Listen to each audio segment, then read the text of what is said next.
Alan, the more you watch him play, the more you're going to like him.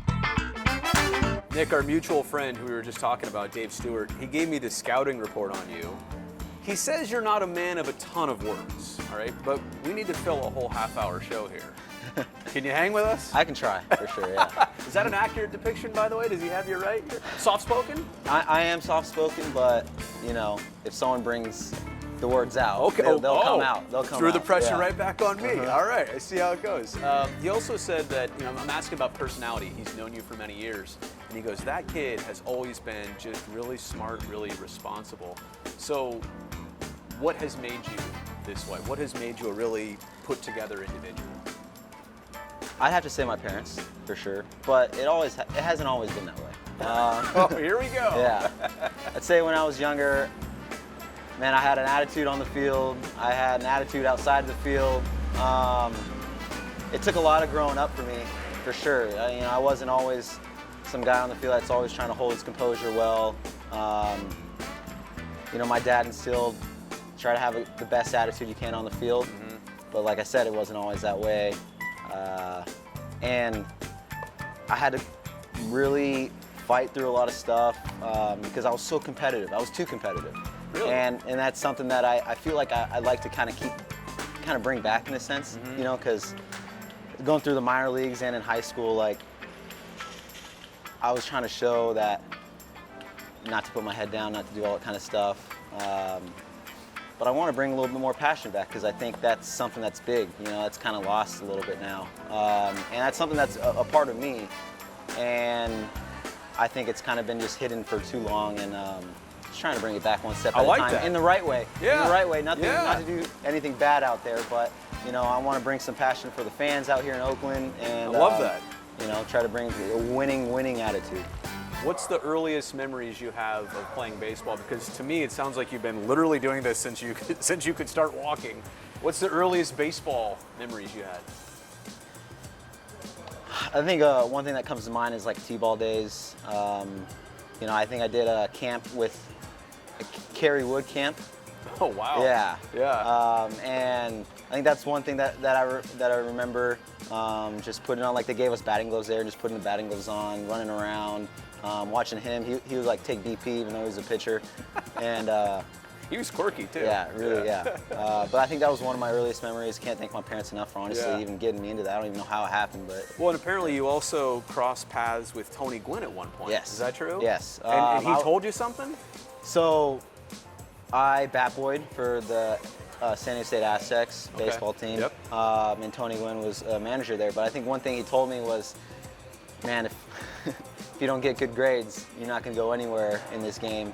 And I think I told him, I was like, well, I don't need good grades. I'll be going into professional baseball.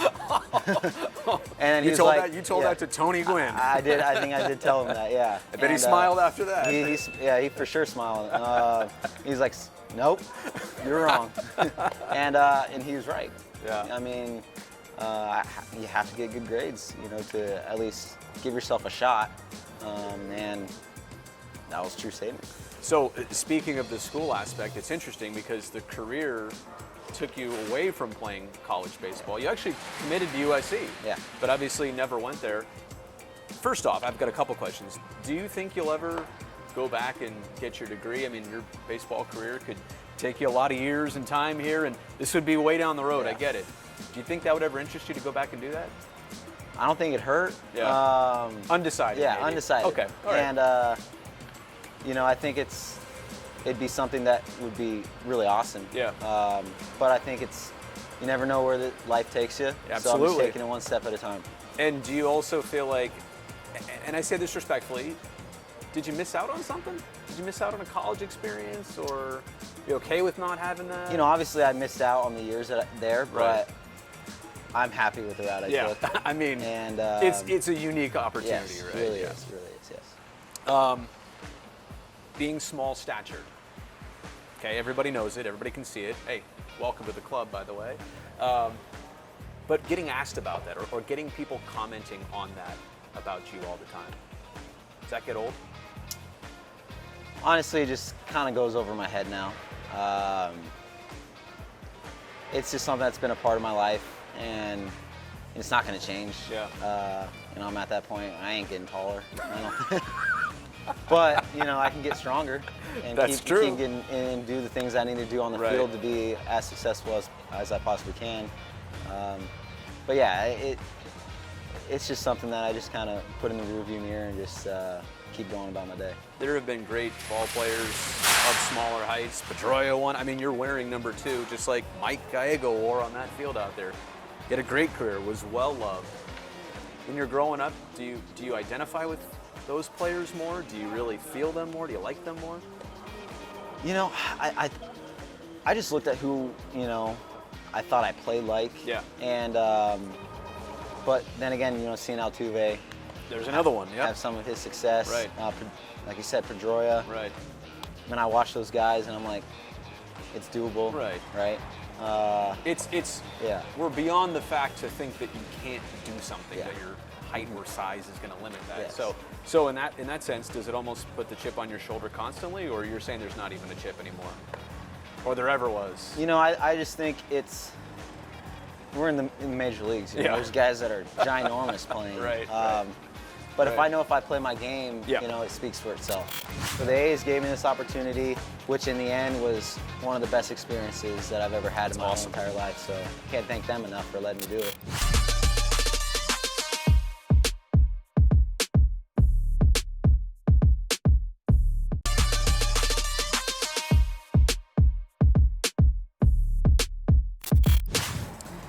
This stadium, the Oakland Coliseum, it's been around for many years. I grew up watching games here. I'll be honest, it's not the prettiest place. In the handful of games you've played here so far, it hasn't always been the most crowded place. Like, I get it. Maybe your first impression of it, I would understand why it wouldn't have been the best so far. That being said, it's our place still. What's something you like about this place? Man, it's just tradition. Yeah. Growing up, I've seen it on TV, especially when it's packed too. Yeah. I've seen it on TV. Yeah. I haven't. Last night was a great example of Right. you know when we have fans out here. Right. What it can be look like. at look what Right. we can do on the field. Right. You got to see a playoff game here, yeah. I'll tell you. But it just reeks of tradition, and I'm just you know fortunate to be on this field where a lot of great ball players have Yeah. come through, but it really helps with having fans out here. Yeah. Because it can get loud, at least from what I've seen so far, and I know it can get a lot louder. So I'm very blessed to be able to play on this field for sure. Great fielding surface, by the way, too. Great playing surface. great, I should yes. say. Clay Wood does a fantastic Yes. job for the infielders. You got engaged back in February. Congratulations. Thank you. Yeah. That's a big moment in anybody's life. Was it the most nerve-wracking thing, maybe? I mean, we've all been there. Yeah. You know the decision. There's still a lot to it. You know, it was a lot. I mean, fortunately and unfortunately, I mean, we had lockout, so it gave me more time. It's a free time. Yeah, it gave me some more time, but the planning for it was tough. I did it at my buddy's house, and just trying to keep it a secret Right. was another tough Right. thing. You know, we've talked about it. We've had, and we knew it was coming. Right. Which makes it yes. easier. But Totally. it was the moment of surprising and Right. keeping a surprise. And doing it right, Yes. and having a memorable experience. So we ended up doing it at my buddy's house where we first met, and he's got a great view of in San Diego of like La Jolla and like Mission Bay, and seeing downtown too. So, you know, keeping that a secret because I told her we were going to dinner somewhere with my family. Let's like dress nice, and then I did the same thing. And so instead of going to that spot, we Yep. ended up turning left, going up a hill, like Yep. Mount Sold Out area, and I think there she told me she was like kind of getting a hint because she thought it was going to happen at dinner. I think because Right, just right. what was going on, Right. and but then she's like, "Oh crap, this is where we met." So we had Yeah. a drone, we had a, you know some. Oh, wow. My buddy helped me out. He had all the gadgets, so luckily you know that happened. So it was cool. More tense than any time you've been in a batter's box? Oh yeah, Yeah, I was right, so yeah. so nervous Yeah. for sure. Literally stone faced. I was Yeah. it was hard to get emotions because I was just like, I just want this Right. to all go well, and I was Right. like, Yeah. A lot of people can relate to that. Your fiance comes from a baseball family, if I'm correct, right? Your fiance is Savannah, and she is Brett Boone's daughter. Yes. There's got to be some stories there, right, about meeting her, meeting Mr. Boone, I'll call him that. Yeah. Probably you did too. How did that go? So I knew Savannah's brother. I never knew he had a sister, and I knew Brett from Jake, her brother. Okay. So, but obviously I haven't seen them in a while. So it was more of when I was meeting Savannah. It was so hard for me to put the pieces together because I didn't really get her last name. And then when I got the last name, and then I was like, oh wait, your brother. Oh wait. So that was obviously nerve-wracking. Right. But Brett, when I first met him, was just awesome. Yeah. The family's been amazing, and you know, Savannah, she didn't really I didn't speak a word about baseball from my side. You didn't plan it to go like this. It just kind of happened. It all happened. I mean, we met, and I knew nothing about who I was as a baseball player or whatever, impress her, and so I never tried to bring that up. So I just tried to be myself and show her the outside part, like the non-baseball side of me. Right, who you are. Yes. Yeah. And of course. Which though, you're very much a baseball person. I can tell, this is what you're built to do. But that's also very cool that somebody who now is part of your life forever, and your new in-laws also have the same background. I mean, it does work out quite well. A lot of, when I have questions, they've all done it. Right. Somebody in the family, literally. Welcome to the family. Speaking of your own family now, Stu, I go back to Stu, my research expert here. He said your dad's in construction? Yeah. What was growing up in your family like?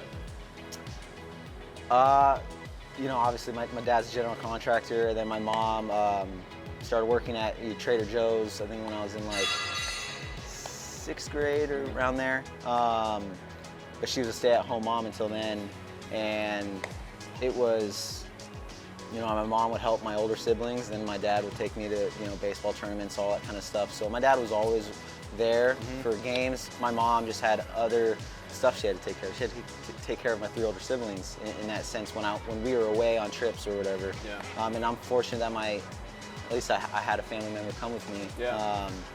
Especially with a lot of siblings, to your point. Yes. Yeah. So, they were anything we ever needed. We were fortunate, to have. But obviously they've worked their butts off and tried to give us whatever we needed to succeed. And I know it wasn't easy on them. Yeah. And can't thank them enough for everything they've done. They must have been extremely proud when you were part of Team USA in the Tokyo Olympics of 2020, but technically in 2021. I want to go back to the beginning of that. How did you even get the information that they wanted you on that team? And I imagine that moment, and plus there were so many things going on, pandemic, would there be the games? But to know that you got that invitation must have been awesome. How was that delivered to you? So I think I was in Amarillo, Texas in AA. We were on a road trip, and I got the text from our farm director, Ed Sprague, and he was like, hey, you're going to this USA thing. This USA thing. He's like, you're going to go help them try to qualify for the Olympics. Yeah, right. And I was like, wow. Yeah. My country's calling me. I know. Yeah. But I think I got a text earlier on, because I've done USA stuff, growing up, and it was from the guy that runs USA Baseball, Paul Seiler, and he told me, or he texted me, he's like, hey, we think, you're going to have this opportunity. We're looking at you for this. Would you be interested? And at that time, it was, we were in spring training, and I was like, I don't know if I want to lose a shot at being in the big leagues. You never know what could happen, and never know where it could be. Right. So I just wasn't really thinking too much of it. But when then Ed texted me and called me, I was like, okay, well, I'm doing this. Yeah. So he wouldn't have put it in front of you if it wasn't a good idea. So the A's gave me this opportunity, which in the end was one of the best experiences that I've ever had in my whole entire life. So can't thank them enough for letting me do it. You come home with a silver medal, which is great, but What else do you bring home from that experience? Like, what was it like to be there, rub shoulders with people? And I mean, I'm talking to an Olympian right now, which, let that sink in for a second. I mean, first and foremost, I've never been to Japan before, so I think that was really cool. Very cool. But, I mean, you watch it on TV growing up, Olympics, as in being a guy that, plays sports, you're definitely tuned in. Right. So to see what kind of goes on in the Olympic Village, where you get to meet different people, and like the first time I walked into the cafeteria, I saw Luka Doncic. Yeah, right. NBA player. Yeah. And I was like, just seeing all, everyone you see on TV. Right. I thought that was amazing. And then just being with the guys on the team, just hanging out. It was like being in travel ball again, really. So it was really cool. You were named best defensive player of the entire tournament. I mean, as much as the team's efforts and being there were cool, I mean, that's a pretty individual honor to get noticed for that. And that's what you've always been noticed for. No, I thought that was amazing. I mean, I just did what I could do, just, field the ball that was hit to me. But it was truly great to get that honor because I know it's something that I've worked so hard for. Yeah. We want to win and, win a World Series. So it starts today. Yeah. In a sense. Right. Because yesterday we can't go back.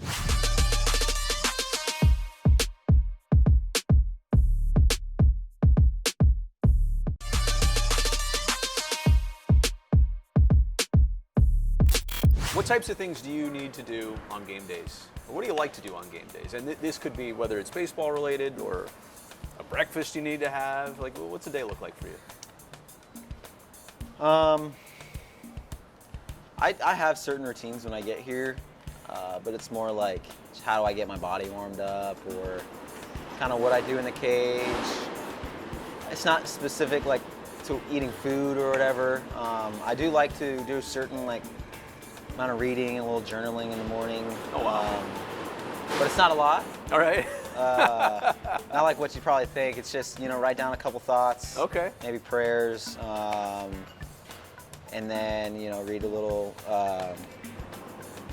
like Jesus Calling book in the morning. But just, it's little things. It's nothing too specific. I know there's a lot of people that do have certain things that they do.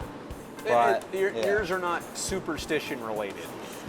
Not necessarily. It's more just whatever can bring me the most amount of peace. Yeah. Okay. Just to kind of be at ease and then get into the game and then do what I know I can do. And so.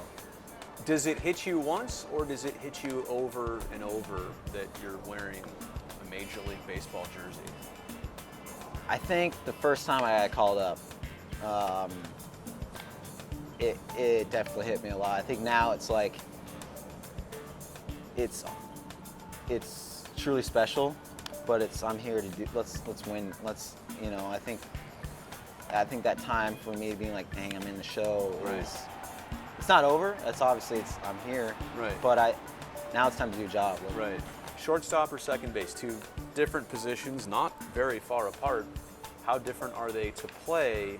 And maybe not so much in an age where with all the shifting, like you could be playing short. Technically, you're on the right side of the infield a lot of the night. They're different, because just the angles. Yeah. But throw maybe a little different. Yeah, but if you can play one, you can play the other. That's what I believe, and I've done it my whole life. Me trying to play up, get the arm strength to play short. Yep. And then eventually, when that happened, then I was luckily enough to be able to stick there. And then pro ball, I got introduced back to second base a little bit. And I mean, it's not different to me, but it can be different to some other people just because the angles are a little tricky. Yeah. I'm just a dumb TV host, I'm not a scout, but what I see in you defensively is whatever soft hands means, and I want to ask you about that. Obviously, a solid arm too, like you're confident in your throw, you'll get it there, but when people say soft hands, is it soft hands, or what makes you a good fielder of a baseball? I think just getting a good hop, being able to put yourself in a position to make it easier on yourself a little bit. You're saying footwork is. I think more, yeah? footwork is key.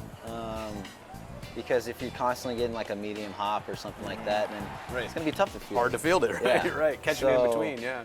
You got to be able to read and get your body in position to catch the easier ball to catch.